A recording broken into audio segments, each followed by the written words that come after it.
ही आहे चकलीच्या भाजणीला लागणाऱ्या डाळी. तर 1 वाटी तांदूळ, 1 वाटी मूग डाळ, अर्धा वाटी उडीद डाळ, 1 वाटी चणे डाळ आणि जेवढं आपण उडीद डाळ घेतलेली आहे तेवढंच आपण घेतलेलं आहे शाबू. तर ह्या 5 डाळी लागणार आहेत भाजणीसाठी. मी ह्या बॉलचं माप घेतलेलं आहे. तुम्ही तुमच्या घरात कोणतंही कंटेनर असेल त्याचं तुम्ही माप घेऊ शकता किंवा वाटीही चालेल. त्या वाटीचं माप घ्या. फक्त उडीद डाळ आणि शाबू हे थोडं अर्धा क्वांटिटीमध्ये घ्यायचं आहे. हे सगळं आपण या कढईमध्ये भाजून घेऊयात. पहिला आपण सगळ्यात तांदूळ टाकणार आहेत भाजणीसाठी. हे व्यवस्थित भाजून घेऊया. सर्व डाळी वेगवेगळ्या भाजायच्या आहेत, सर्व एकत्र भाजायच्या नाही आहेत. तांदूळ भाजून झाल्यावर टाकली आपण मूग डाळ, नंतर टाकायची चणा डाळ, नंतर टाकणार आपण उडीद डाळ. ही चांगली भाजून घ्यायची. सगळ्यात शेवट आपण भाजणार आहे शाबू. शाबू चांगला खवंग भाजून घ्यायचा. तर आपण ते भाजलेलं सर्व पीठ आहे ते दळून आणायचं आहे गिरणीतून आणि ते दळून आणलेलं पीठ आहे ते आता मळून घ्यायचं. तर आपण कसं मळायचं तर ह्या वाटीचं मी माप परत तुम्हाला सांगत आहे. तुमच्या घरी कोणतीही वाटी असेल त्या वाटीचं माप घेऊन मी मळून दाखवते तुम्हाला. ही शिगारी भरून 1 वाटी घेतलेली आहे. पूर्ण शिग लावायचं आणि त्याची वाटी घ्यायची. हे असं पूर्ण पीठ मी मोजून सांगते किती झालेलं आहे. 2 3 सो ते दळून आणलेलं पीठ आहे ते हे पूर्ण 4 वाट्या भरलेलं आहे कम्प्लीट. तर आपण ह्यात टाकणार आहे हळद, ओवा जिरं पूड, थोडंसं मोठं जिरं. हे तांबडं तिखट आहे जे घरी केलेलं आहे. फक्त चटणीचा बुक्का म्हटला तरी चालेल. चवीनुसार तिखट टाका तुम्ही. माझ्या घरी लहान मुलगी असल्यामुळे मी थोडं कमी तिखट बनवणार आहे. तो चमचा आहे तो 1 टेबलस्पून आहे. सो 1 टेबलस्पून मीठ, 1 टेबलस्पून मीठ टाकलेलं आहे मी आणि हे त्याच्यात आणि तुम्ही बघता एकदम थोडंसं हिंग टाकत आहे मी. त्याच्यानंतर आपण मोहन घालणार आहे हे पीठ मळण्यासाठी. तो मोहन 1 वाटीला 1 चमचा असं 1 टेबलस्पून तेल घ्यायचं. ते थोडंसं गरम करायचं. तर तुम्ही बघितलं असेल की हे मी 4 वाटीसाठी मी 3.5 टेबलस्पून तेल घेऊन थोडंसं गरम करत आहे. चकली छान दिसावी म्हणून आपण ह्यासाठी टाकत आहे पांढरे तेल.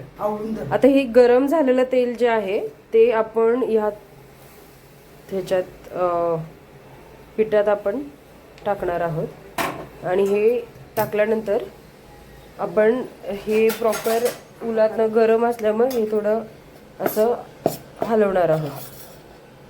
एकसारखं पीठ हलवायचं आहे आणि साईडला मी हे थोडंसं गरम पाणी केलेलं आहे. कोमट पाणी करायचं आणि हे मळून घ्यायचं. थोडक्यात हे गरम तेल आणि गरम पाणी कोमट पाण्यात हे मळून घ्यायचं पीठ. हे असं तेल टाकल्यानंतर मोहन टाकल्यानंतर हे असं सगळं चोळून घ्यायचं व्यवस्थित. हे लक्षात ठेवा की एकदम कडक पाणी नाही करायचं, एकदम कोमट पाण्यात आपल्याला मळायचं आहे हे. तर थोडं थोडं पाणी घेऊन हे मळत आहे. बिलकुलही गरम पाणी घ्यायचं नाही, एकदम कोमट पाणी, फक्त गरम तेल घ्यायचं आहे आणि हे असं थोडं थोडं करत मळून घ्यायचं आहे. घट्ट मळायचं जेणेकरून काटे चांगले येतात. लाईक काटसर अशी छान चटणी दिसतात. असं घट्ट मळल्यानं काटे असं चांगले येतात चकलीसाठी. मऊ पीठ करायचं नाही, एकदम कठीण असं करायचं. हे असं पीठ बऱ्यापैकी तयार झालेलं आहे मळण्यासाठी. मळून असं तयार झालेलं आहे हे पीठ. असं चकलीसाठी हे पीठ तयार आहे. तर आपण एका साईडला आता हे बघा इतकं असं घट्ट करायचं ते पीठ, बिलकुलही मऊ नाही करायचं, असं घट्टसर पाहिजे. आणि आता साईडला आपण चकली तळण्यासाठी तेल टाकत आहोत कढईत. तर तुमच्या अंदाजाने तुम्ही टाकू शकता तेल. किती तुम्हाला एक टाइमला 1 चकली असं किती हवं आहे त्या पद्धतीनं तुम्ही ह्याच्यात तेल टाकू शकता. थोडंसं तेल पहिल्यांदा फुल गॅसवरती तापवून घ्यायचं आणि नंतर मग मीडियम फ्लेमवरतीच चकल्या सगळ्या तळायच्या आहेत.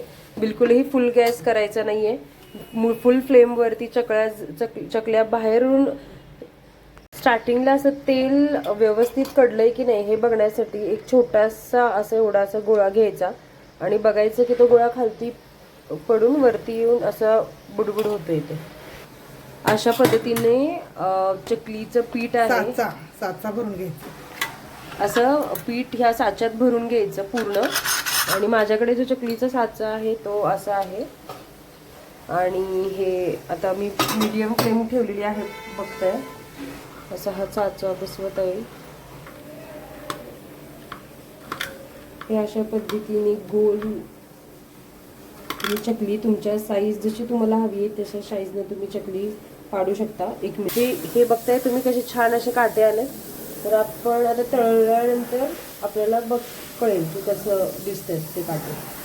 तर अशी घ्यायची आहे आणि अशी सोडायची. असं छान असं बघा. गॅस अजूनही माझा मीडियमच आहे. थोडासा वाढवायचा स्टार्टिंगला. आणि अशी छान चकली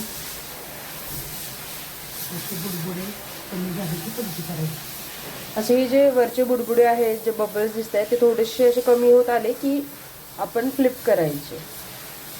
दोन्ही साईडनं व्यवस्थित भाजून घेतली पाहिजे तर ती छान दिसते. तोपर्यंत मी साईडला दुसरी चकली पाडते.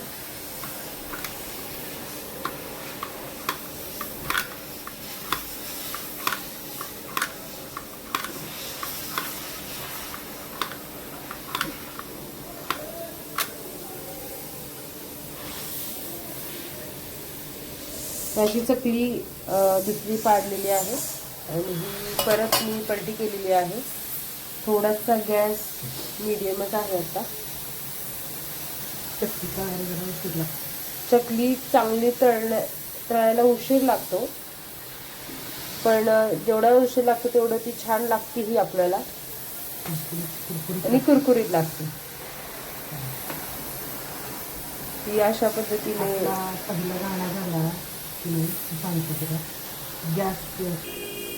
थोडक्यात असं तेलाला घाव काय असं तेलाला छान ताव प्रत्येक वेळेला तेलाला असं ताव येऊन द्यायचा जेणेकरून चकली निसटत नाही.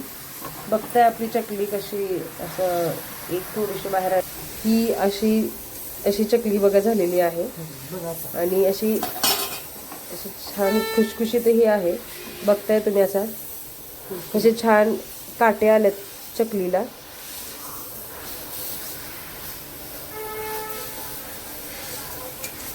मस्त झालेली आहे चकली.